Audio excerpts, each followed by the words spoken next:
Hello, I am Amanda Gutierrez, and I'm going to talk to you about what a logical, mathematical thinking person use method and order to solve problems.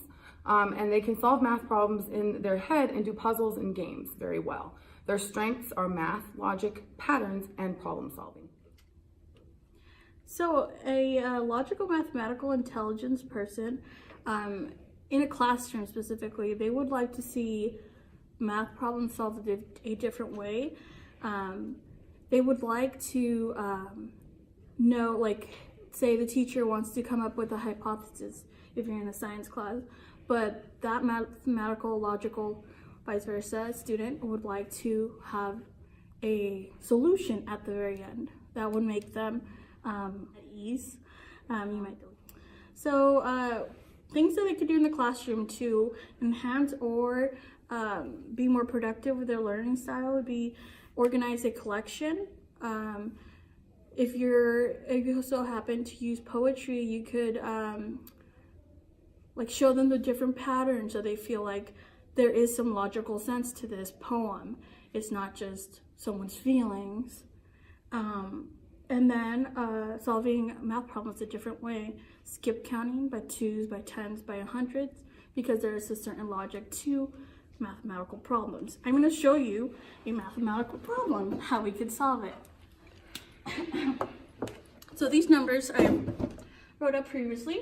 It's 5 wholes and 3/4 equals 23/4. A student may be like, why does it look like that? What happened to our first number? And how can we make this number back to this number? First step is division. 23 divided by 4. Do you see that? Okay. 4, count by 4s. 4, 8, 12, 16, 20, 24. You see we have a logical process of counting here. 24 is too big, so we're going to use 20. How much does that take? 1, 2, 3, 4, 5. 5 goes up here, 20 goes down here. We subtract this. We get 23 minus 20 is 3. That's our remainder, 3. So now we have a whole 5,